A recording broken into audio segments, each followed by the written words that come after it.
She's oh Govinda, Damodara, Madhava. Yes, what I have for you.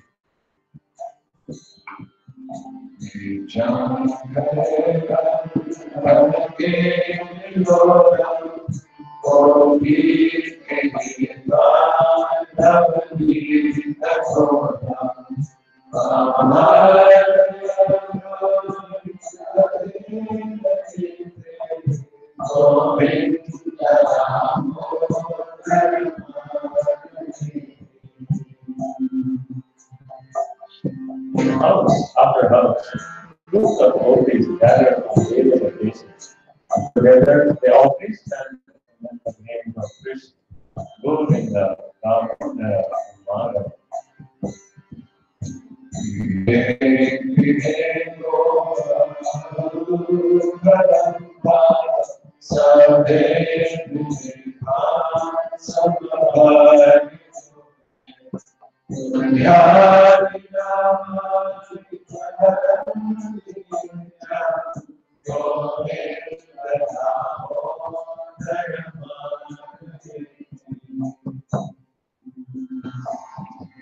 Space is please understand this is filled with divine sound.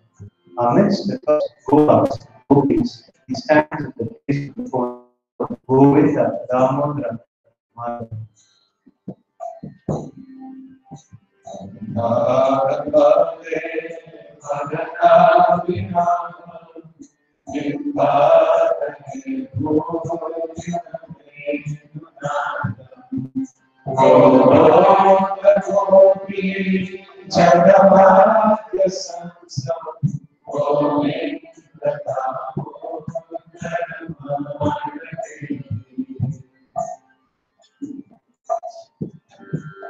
Rising early during the Brahma Muhurta, during the childish activities of the sun, so that the gopis love listening by chanting Bada, Govinda, Damodara.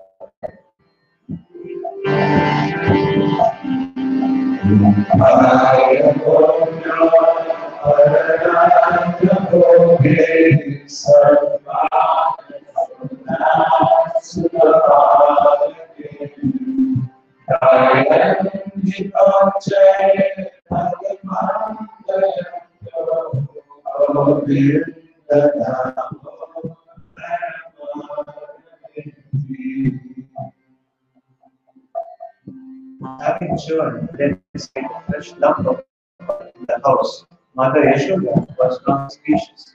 It had been eaten. She said, Rari, Govinda, Madhava, tell me the truth.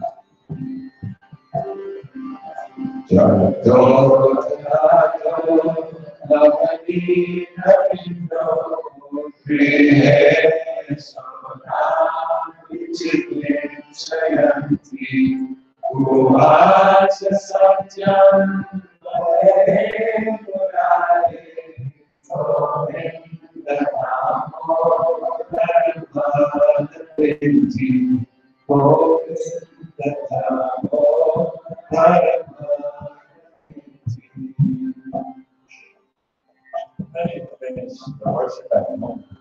Yet gopis, that is a strong parent of love for Krishna, was Bada, and then finds all the gopis and their friends, and they sing Govinda, Damodara, Madhava.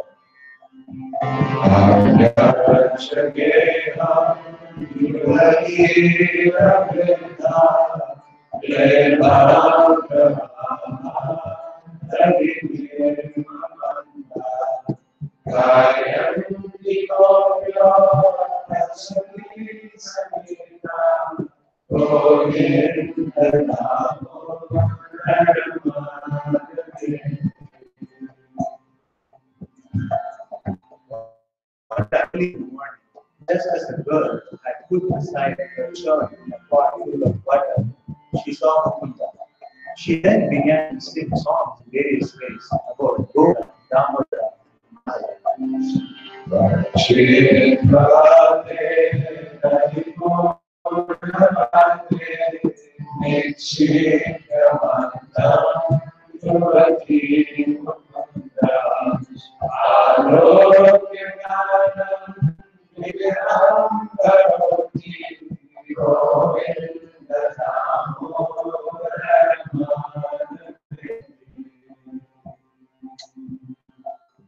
having faith on the evening, Krishna was observing faith. Over that reflection, Mother Yashoda thought for sunset, all the Govinda, Bada, Bada, come, take her back and eat some.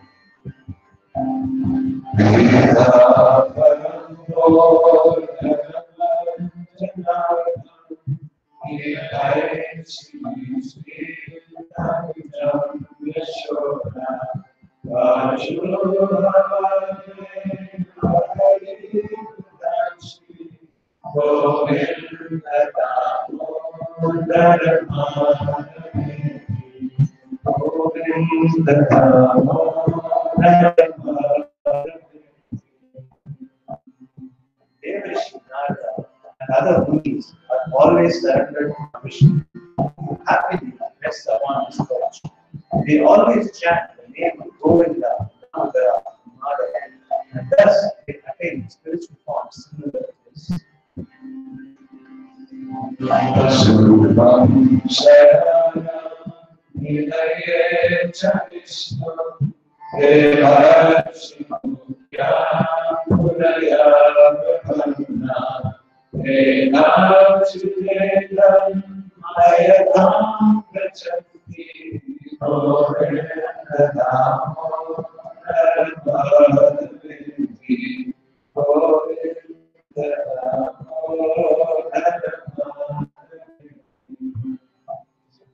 Rising at dawn and perform their rituals and chant their hymns. The rest of the learning brahmanas always serve each other. Govinda, Damodara, Madhava.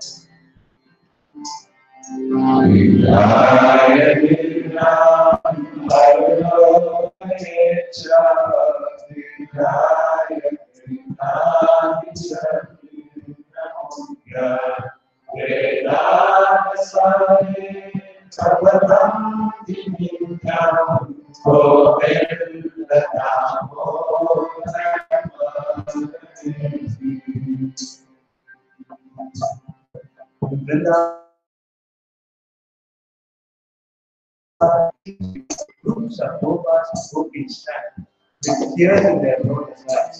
Govinda, Damodara, Madhava.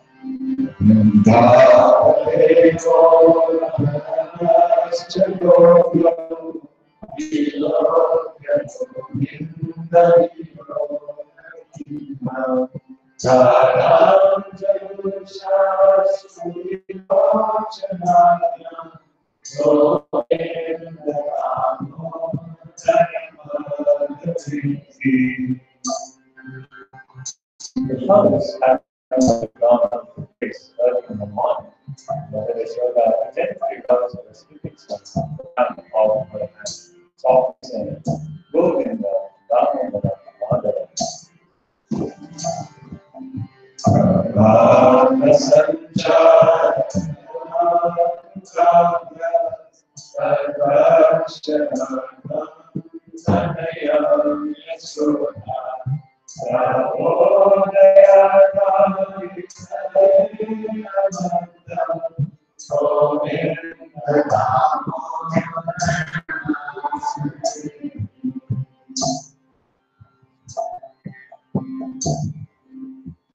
With long matted hair, color of gold, and bodies purified by heat, water, and sages sit beneath the trees and chant. Govinda, Damodara, Madhava.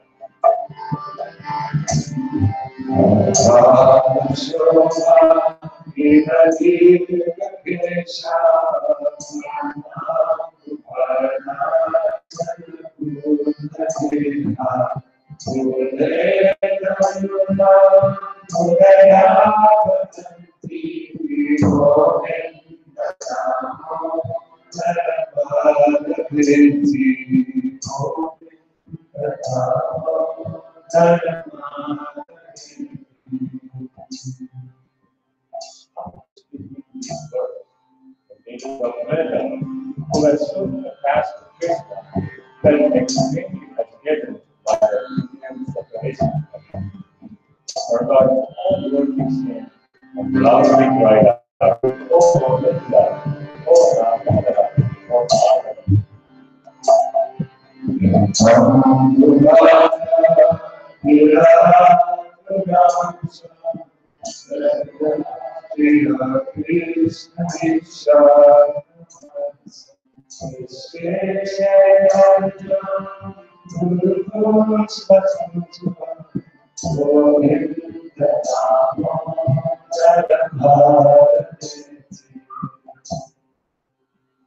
Sometimes a devotee is engaged in teaching a parrot in a 12 cage to recite names like Ananda Ganga, Joseph Bliss, Braja Chandra, Krishna, Govinda, Damodara,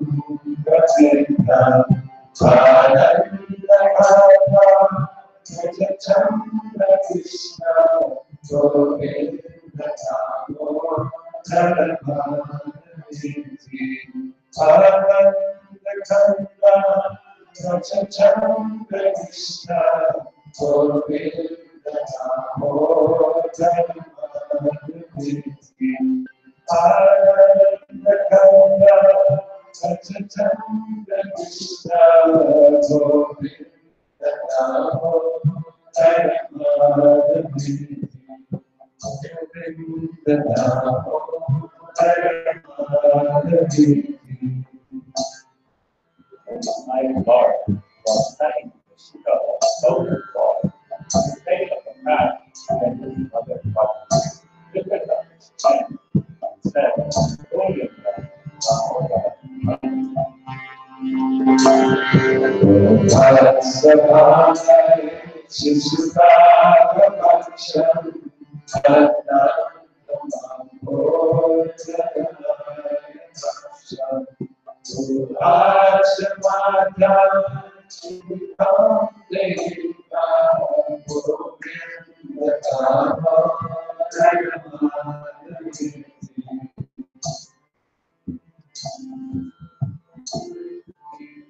morning, a group of his favorite cowboy boys tried stick canes in hand to take care of the cows. They addressed the unlimited primeval personality of God, Govinda, Damodara, Madhava.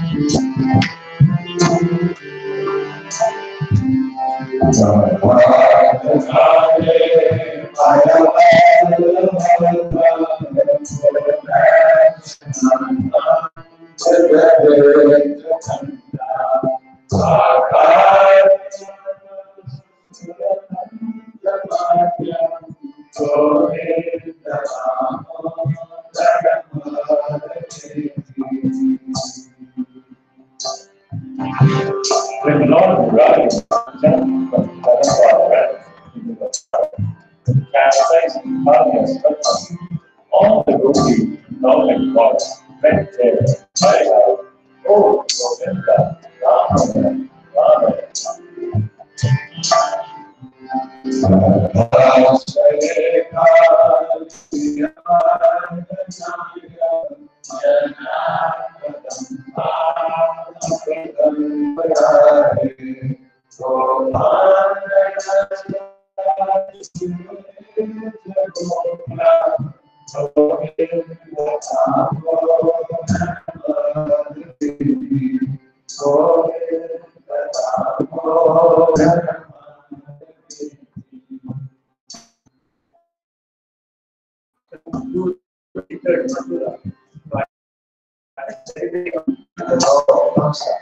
All citizens shouting, Jai Govinda, Jai Damodara, Jai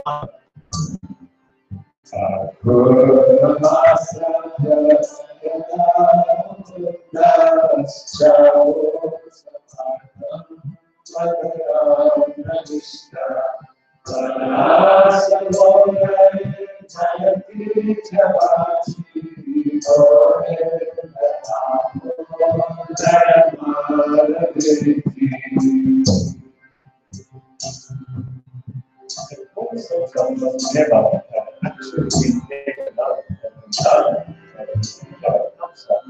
Yashoda saw the house like Govinda, Damodara, Madhava.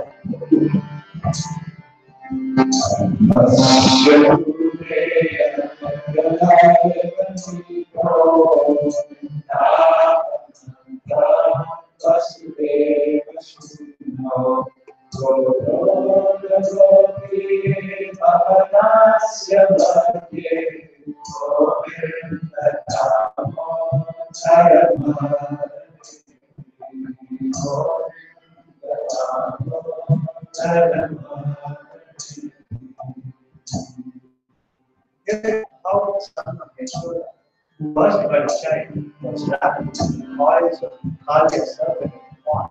The gods had Govinda, Damodara, Madhava, and Skari.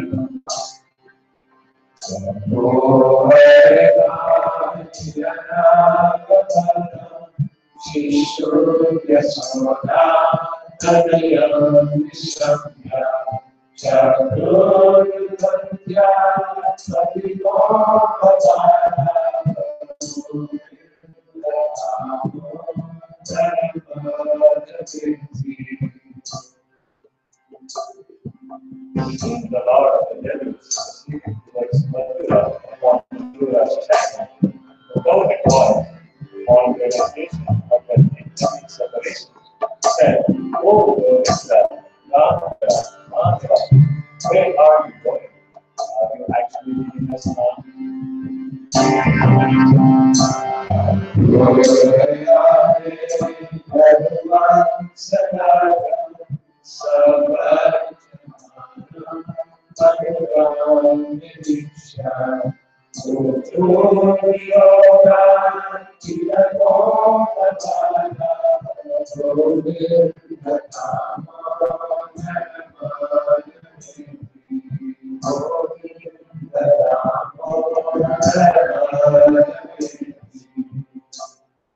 At the edge of this forest, a gopi lay down upon the bed of flowers, bereft of Krishna. Tears flowed from her eyes as she wept, Govinda, Damodara, Madhava.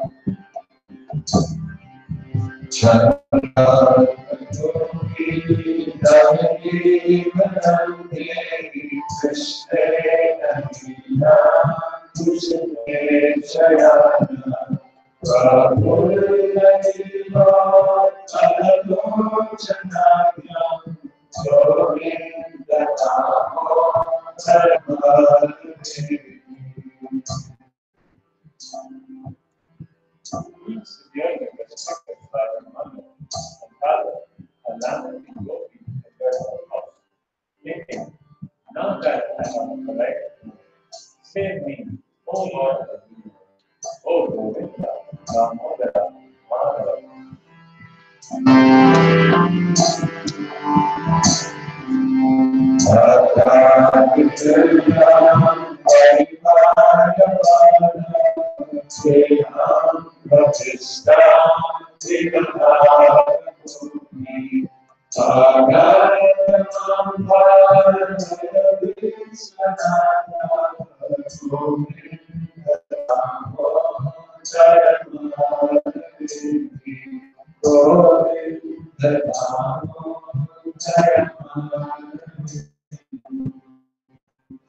Thinking that Krishna was in the forest, the gopi fled into the forest with her. But seeing that Krishna was actually there, she became very fearful. Right? Govinda, Damodara, Madhava.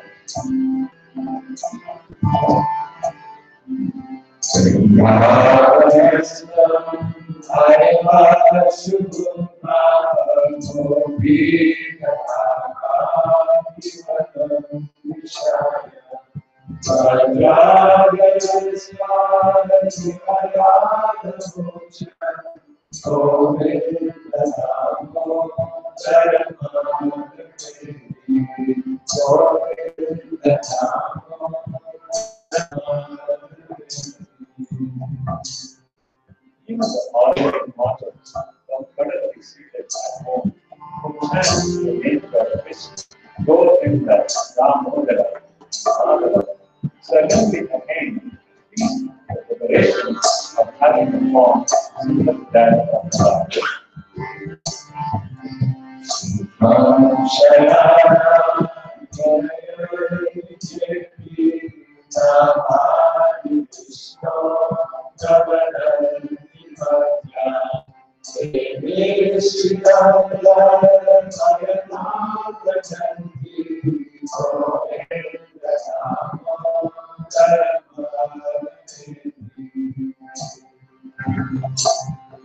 Sing Sri and Bada crying on the banks of separation from Govinda. The blooming lotus like Radha's birth also filled with tears, and she took cry, Govinda, Damodara, Madhava.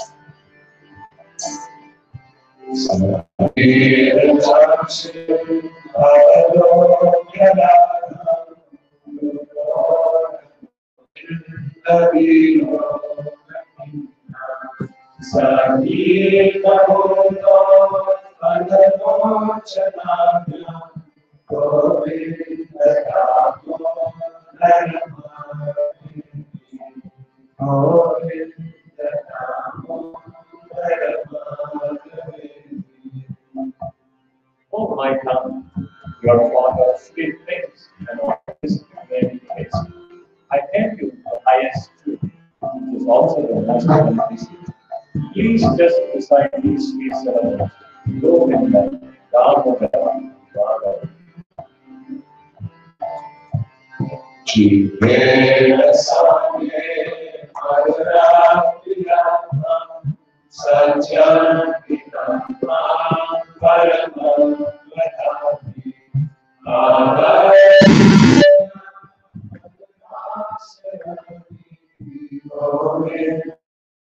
The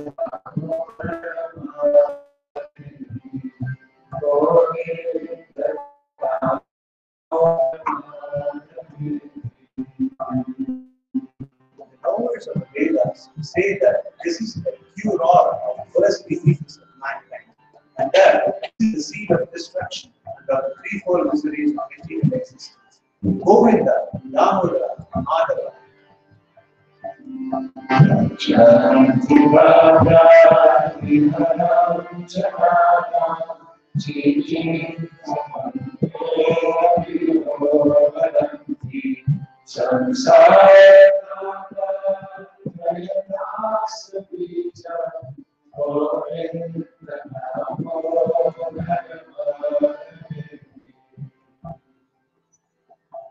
Among Ramachandra's going in a forest, during his travel out, along with them, Sita, his mother cried, "Oh Govinda, Damodara, Madhava."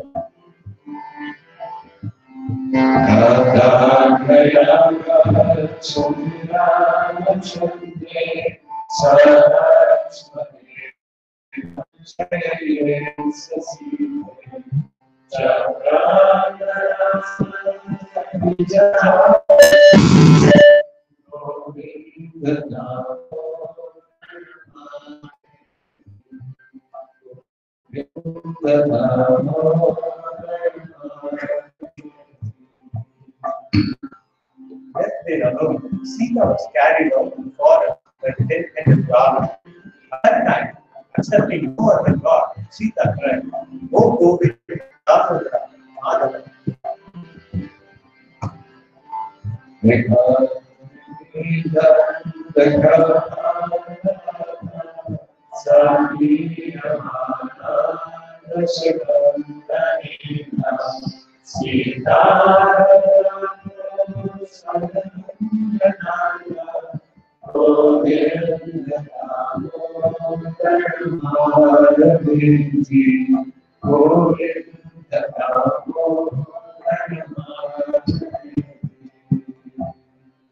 Separated from Rama, the daughter of Janaka was completely helpless.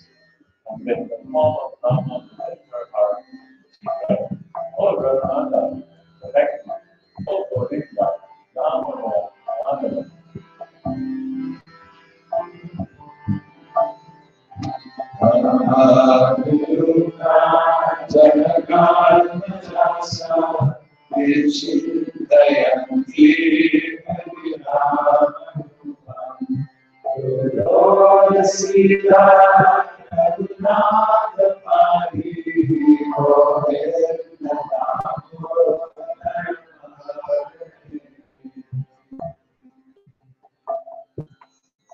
O Lord Vishnu, be gracious, Lord of the Raghuplan. cause of the happiness and wisdom of God's obedience. Oh Govind, Damodar. Let's see that right as she was being.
Along with this priest,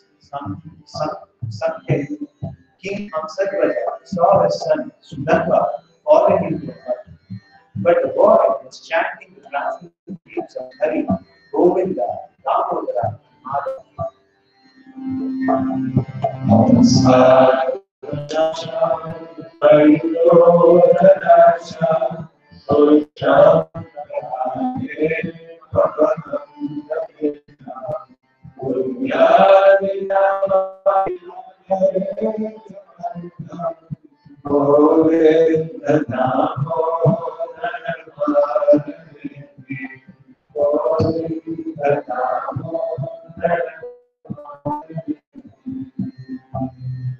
Something there was unexpected that she filled with many desires, though she hadn't any needs.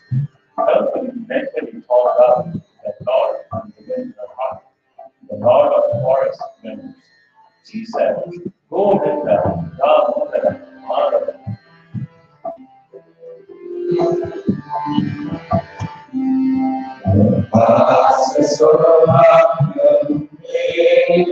Krishna, Sacha,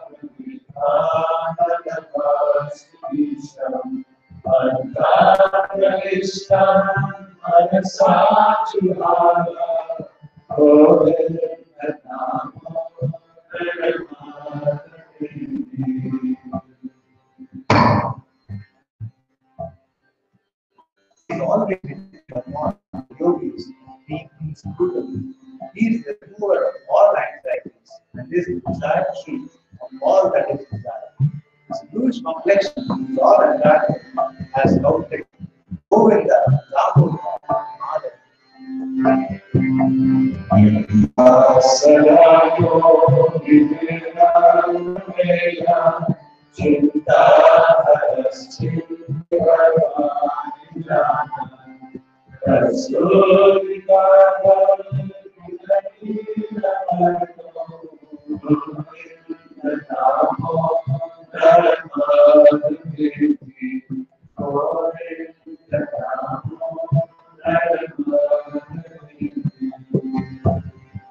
I'm fallen into the deep, dark well of the tree of life, which is full of confusion and blind ignorance, and I am tormented by sensual existence.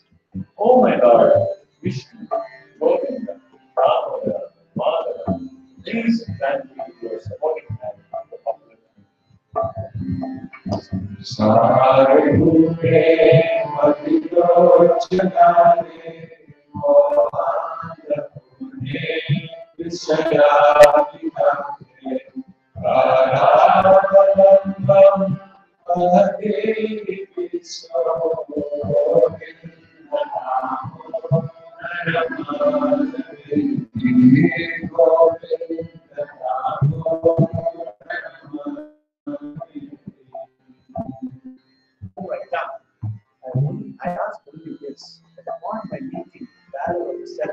Statue and Maharaja, you have the sweet praise, great devotion.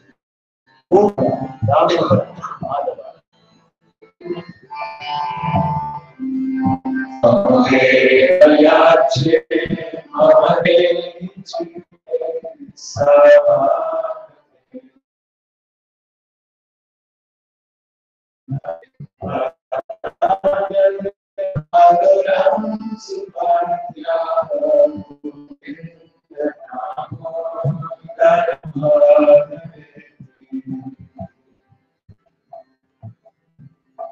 Oh my God, oh Lord of mercy, for release from the heavenly bondage of fear, just worship, harmony, obtain comfort, and the strength by Veda Vyasa, Adamsi, Govinda, Damodara, Madhava.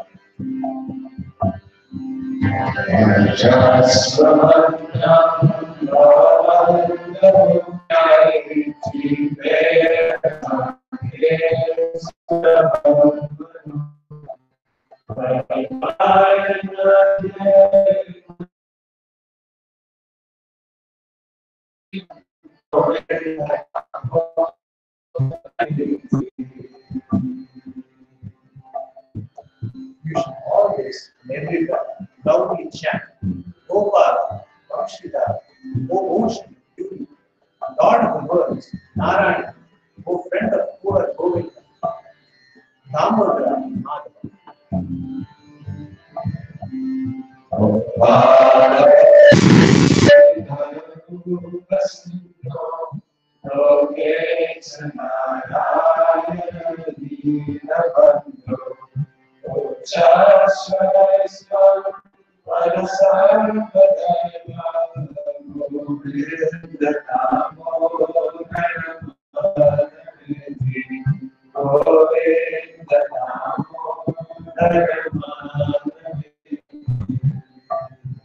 Oh my God, always worship these beautiful and chanting names of Krishna.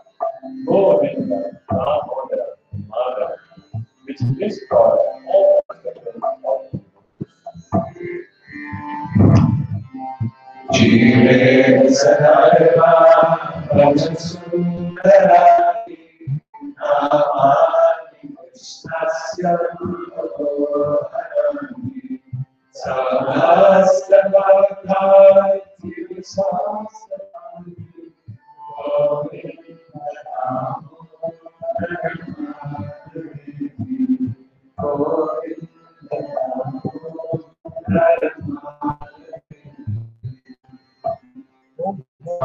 Govinda, Hari, Murari, O Govinda, Govinda, Mukunda, Krishna, O Govinda, Govinda, O Holder of charity, O Govinda, O Damodara, O Madhava.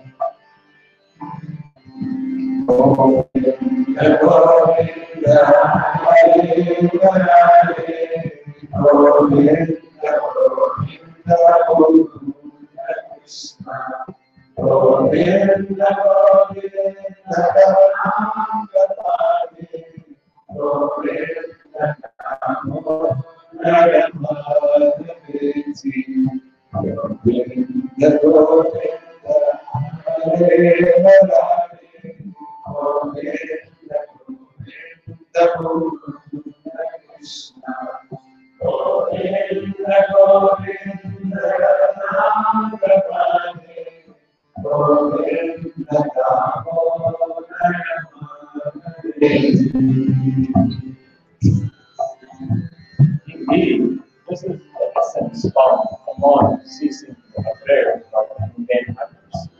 And this too is to be sung after the cessation of all sufferings.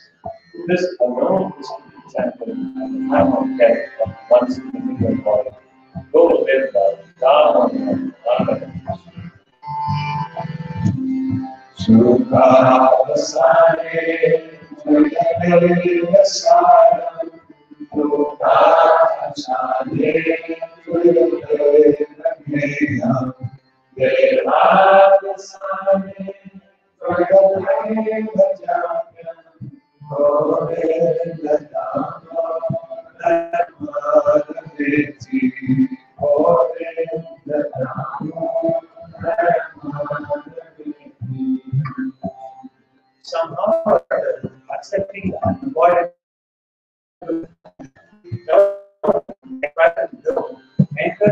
Indriya princess, within her mind, cried out to God, Govinda, Govinda, Madhava. Vakyam Hare Krishna Krishna Sarvadhyamisa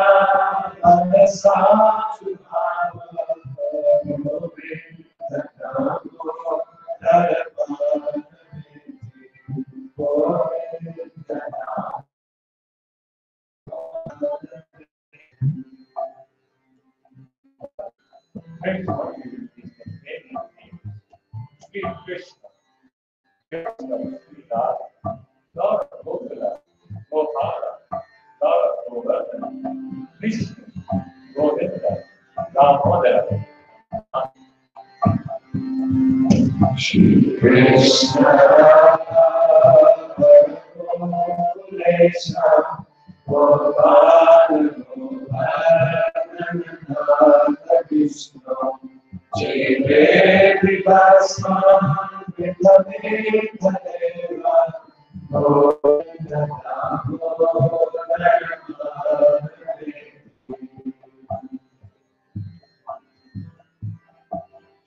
Srinath, Lord of the universe, form of the universe, beautiful son of Deva, O enemy of demons, Govinda, Damodara, Madhava, O my tongue, just bring this name.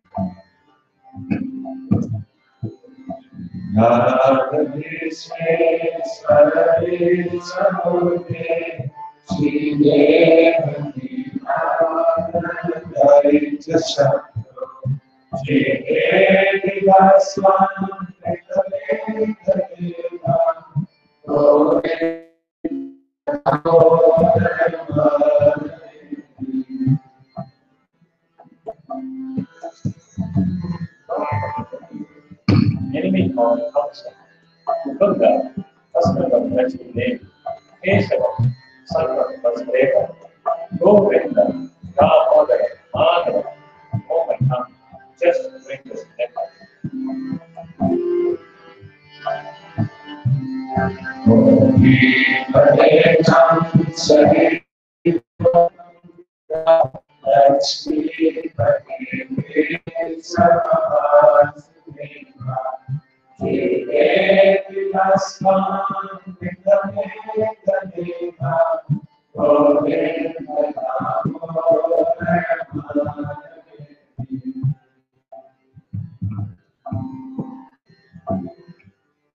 O you, who give blessed devotees, Lord of Rama, who are entered forest with flowers, O Govinda, Damodara, Madhava, O my tongue, just bring me.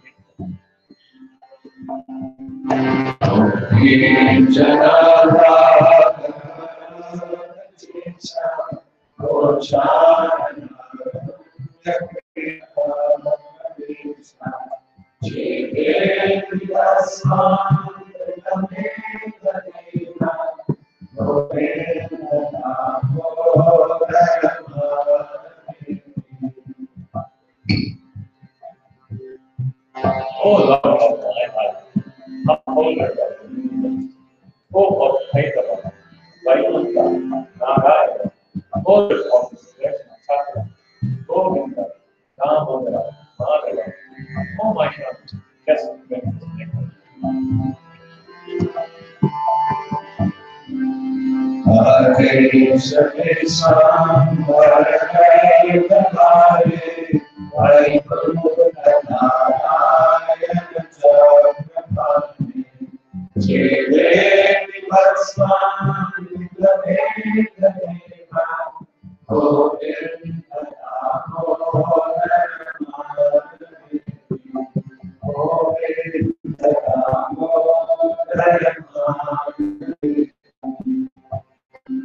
O Lord, enemy of Buddha, Madhusudana, Sri Rama, dearmost of Sita, enemy of Rama, Govinda, Damodara, Madhava, O tongue, now just read this nectar.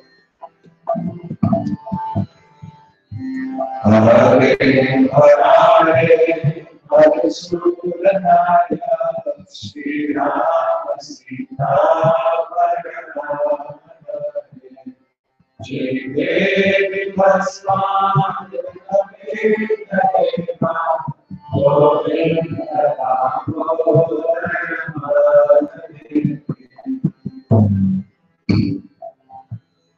Oh, rest of the devils, oh, mayor of Govinda hill. Oh, lotus eye expert in giving happiness to the house. The Gopas and the Gopis. Govinda, Damodara, Madhava. Oh, come, please just name this name. Shri Radha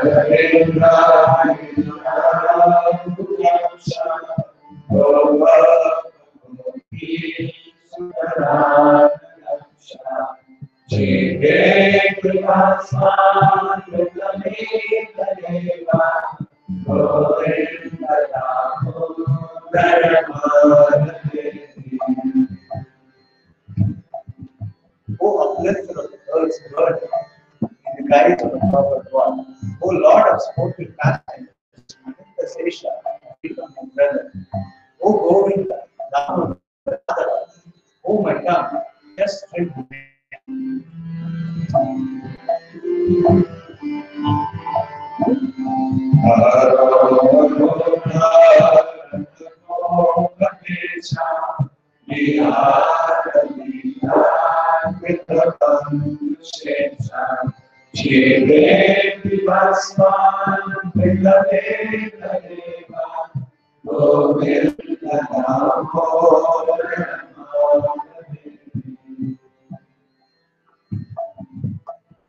Oh, enemy of Bhakti, Mahasala, Adhasala, and Hena. Oh Lord, you expert in smash, Kesi, and Navata. Oh, come, just fill this nectar. Govinda, Damodara, Madhava.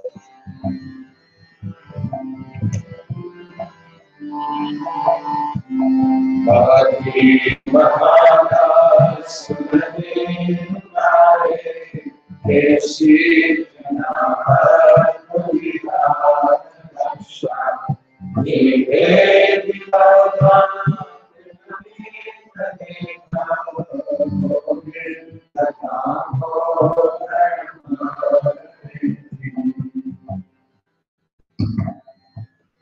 O Ramachandra, O life and soul of beautiful daughter of Janaka Maharaj, enemy of night rolling demons, O elder brother of Bada, O my tongue, just drink this nectar. Govinda, Damodara, Madhava. Janaki Jiva Chandra Isha Sarare Bharata Chisa Jire Vipasman Vipadeva Govinda Damodara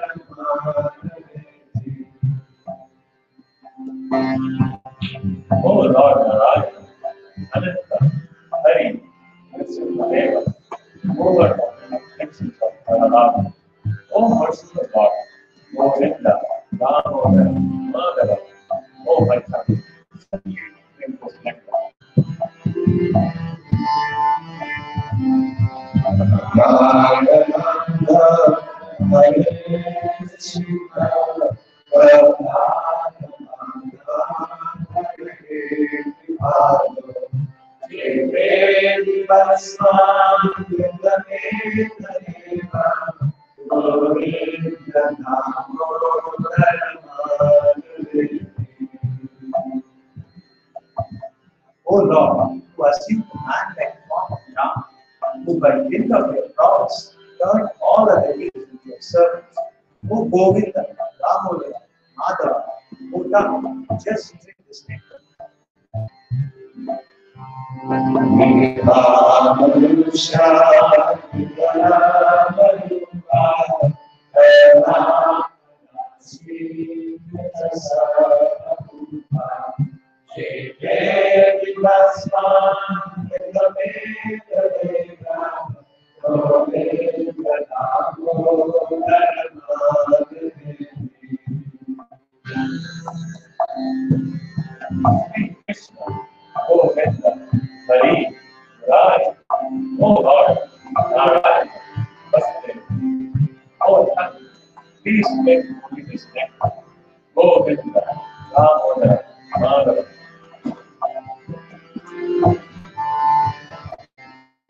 Shri Krishna Govinda Hare Hare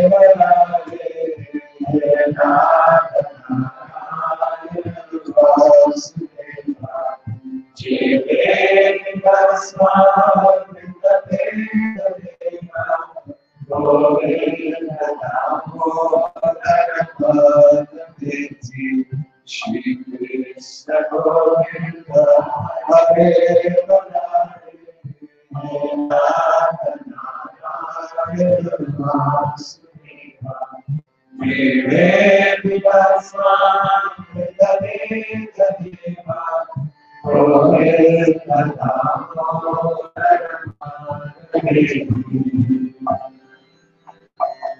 Even though anyone is able to chant, still no one knows how the mind is doing. Who not just drink the nectar of these people,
Hare Krishna, Hare Krishna, Krishna Krishna,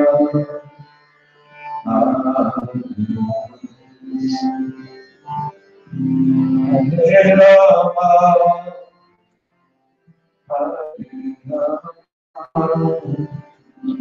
Rama Hare Krishna,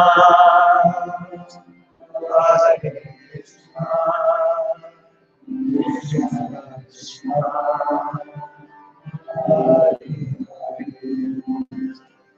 Hare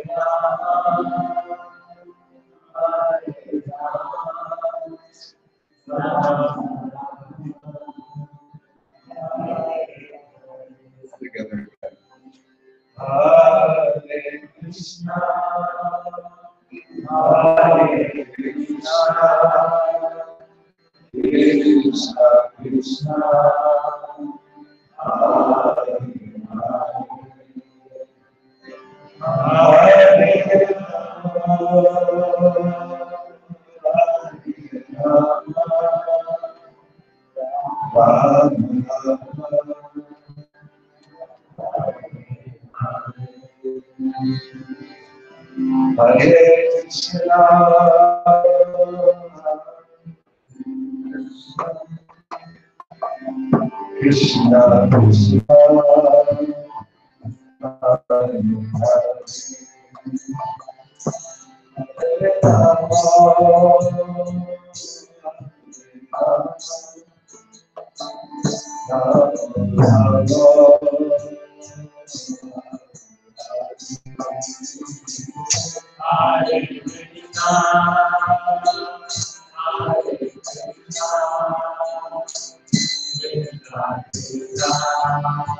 Krishna Krishna,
Krishna.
Krishna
singing so nicely. I was super impressed with your Sanskrit. It's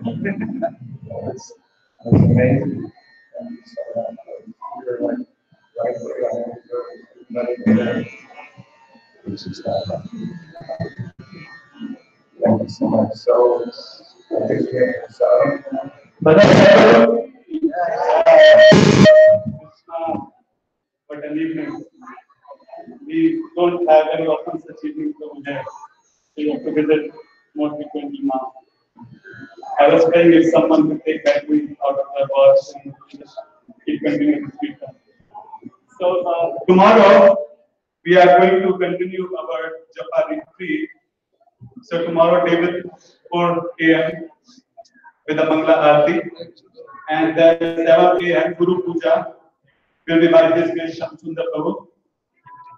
And then we have at 7:40 a.m. we have a third section of our Japa retreat class by His Holiness from Bada Maharaj, Naam Rasa, that will be at 7:40.